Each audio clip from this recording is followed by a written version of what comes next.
کہ پہلے بھی نہیں تھا، جناب ایوب خان صاحب کا دور تھا، اگر آپ نوٹ کریں پہلے کون سی جمہوریت تھی، بھٹو صاحب کچھ عرصے کے 3-4 سال کے لیے آئے وزیر اعظم صدر، جیسے پہلے مارشل ایڈمنسٹریٹر بنے، تو 3-4 سال کا پیریڈ آپ کو لگتا ہے کہ وہ بھی کیونکہ after the fall of Dhaka ایک بچی کھچی ایک جو پارٹی تھی جو اکثریت میں نہیں تھی، اگر پورے الیکشن کو دیکھیں وہ تو عوامی لیگ تھی شیخ مجیب صاحب کی، جن کو وزیر اعظم نہیں بنایا گیا تھا، لہٰذا وہ بنگلہ دیش بن گیا، جو بچے کھچے تھے وہ بھٹو صاحب کے حصے میں آ گئے.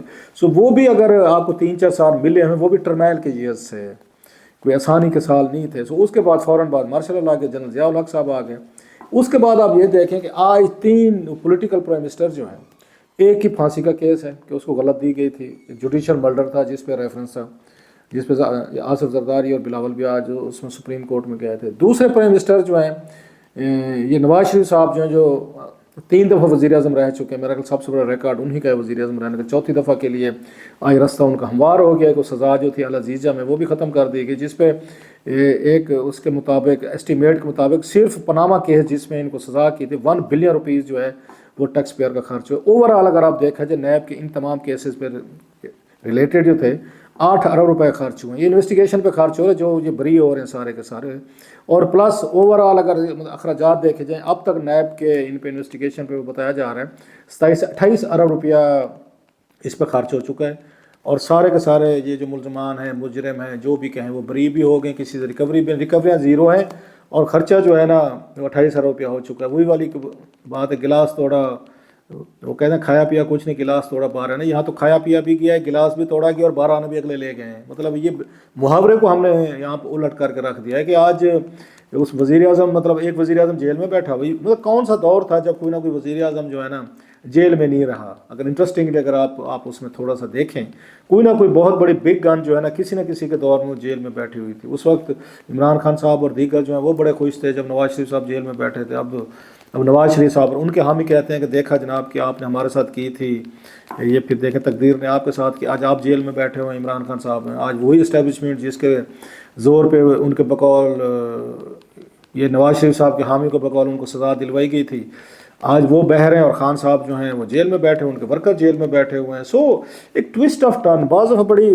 حیرانی بھی ہوتی ہے، بندے کو عبرت کا مقام بھی ہے کہ کل کے بادشاہ جو تھے آج وہ جیلوں میں بیٹھے ہوئے ہیں، اور ایسے نواز شریف صاحب تھے وہ 2-3 دفعہ جیلیں وہ بھگتا چکے ہیں، 4تھی دفعہ وہ پھر وزیر اعظم بننے جا رہے ہیں. اور خان صاحب جو ہیں ان کے چانسز جو بہت سے لوگ ہم سے پوچھتے ہیں کیا بنے گا خان صاحب کا، بڑا آبیس سا جواب ہے ان حالات میں جو اس وقت وہ سچویشن بنائی ہوئی ہے، وہ خان صاحب نے ڈو اور ڈائی والی، تو اس میں تو واقع نہیں لگ رہے. وہ چاہے کچھ بھی اگلوں کو کرنا پڑے، الیکشن مینیج کرنے پڑے، کچھ اور طریقہ کار نکالنا پڑے، تو خان صاحب تو فی الحال اگلے 3-4 سال وہ نظر نہیں آ رہے. بہت سے لوگ کہیں کہ نہیں جناب کہ دیکھیں نواز شریف صاحب تو آ گئے تھے، لیکن مسئلہ یہ کہ عمران خان صاحب نے نواز شریف صاحب والا پیشنس نہیں ہے.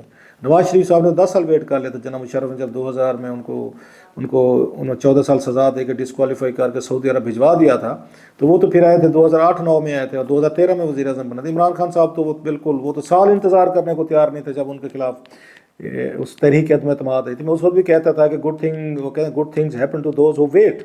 خان صاحب کا مسئلہ ہے وہ ویٹ نہیں کر سکتے، نہ ان کا ہم ہی ویٹ کرنے کو تیار ہے، کیونکہ پروسیس یہ جمہوریت اچھی ہے بری ہے بیڈ ہے گڈ ہے، یہ پروسیس ہے.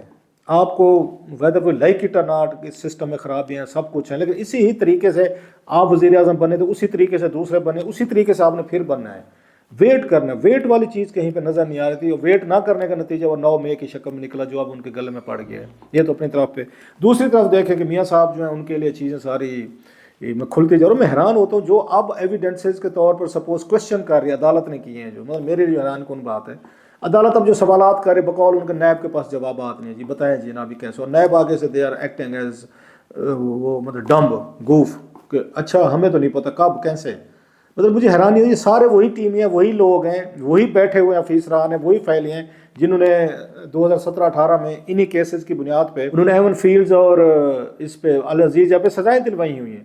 اس وقت یہ رپورٹنگ ہو رہی تھی، خبریں آ رہی تھیں کہ جناب کہ جو کچھ بھی کاغذ پیش کیا جا رہا ہے اوریجنل ہے، اوریجنل ڈاکومنٹ ہے، ہر چیز کا جواب موجود ہے، ہر سوال کا جواب موجود ہے، اور میاں صاحبان کے پاس جو ہے نا ان کے پاس کوئی جواب موجود نہیں. اس لیے وہ آپ کو یاد ہوگا جو قطری لیٹر کی کہانی لائی گئی تھی سامنے کہ انہوں نے دیا تھا کہ جناب 70s میں مل لگی تھی، یہاں سے پاکستان سے پیسہ کیا، پھر انہوں نے کہ ہمارے ساتھ شراکت کی، ملیں بیچی گئیں، وہاں سے لندن گئے، بلا بلا چیزیں وہ ساری آپ نے سنی.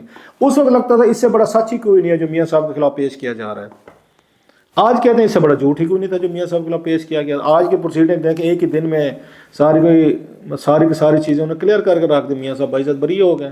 سو مجھے مطلب ہے آپ جیسے لوگ کسی کے لیے مان لیا میاں صاحب بالکل بے قصور ہوں گے آپ کے بقول, آپ کہہ رہے ہیں عدالتیں کہہ رہے ہیں, تو آپ کی میری کیا جرات ہے جناب ہم پہ سوالات اٹھائیں. لیکن کچھ تھوڑا سا کوئی ویٹ اینڈ سی تو الیکشن, اب یہ دیکھیں کہ الیکشن شیڈول سے پہلے طے ہوا تھا کہ میاں صاحب کو کلیئرنس کر دینی ہے. جی ہو گئی کلیئرنس, اب وہ الیکشن لڑ سکتے ہیں. اب نیب سے جو میں بار بار پوچھتا ہوں کیا نیب جائے گا سپریم کورٹ میں چیلنج کرے گا ان کیٹول کو جو کی گئے ان کو ایکویٹ کیا گیا ہے, کہ سپریم کورٹ نے کہا تھا نا جائیں, کہ اس میاں صاحب کو نااہل بھی کیا گیا تھا اور کیسز بنانے کا حکم بھی دیا گیا تھا, ان کا ٹرائل بھی کریں, سپریم کورٹ نے کہا تھا.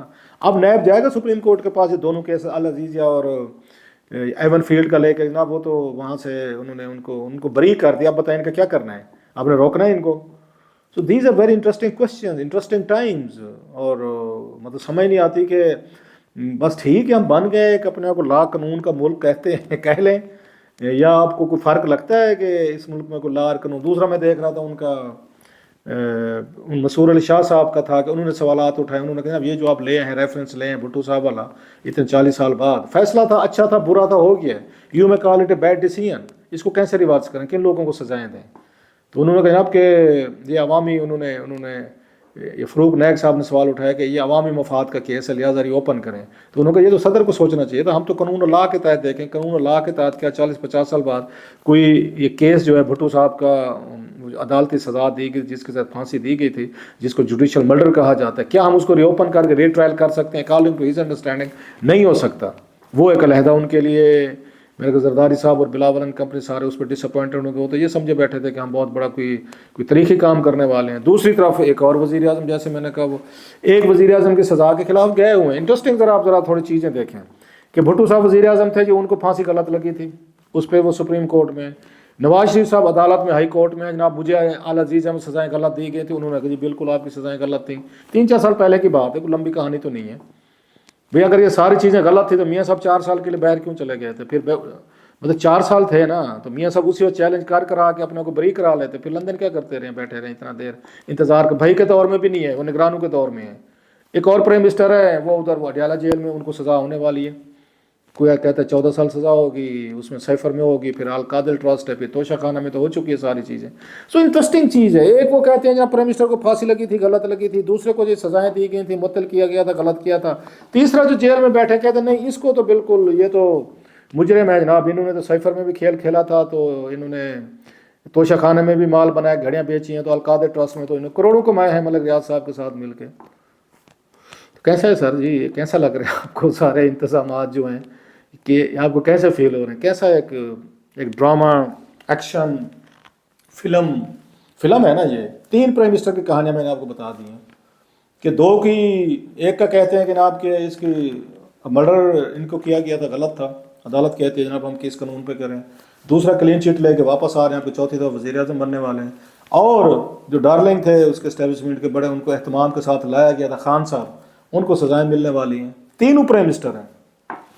فیصلے آپ کرتے رہیں جناب کہ اس ملک میں کیا ہو رہا ہے. ہم سے پوچھتے ہیں جی کیا ہو رہا ہے, ہر کو ملتا ہے بتایا جی کیا ہو رہا ہے, یہ ہو رہا ہے.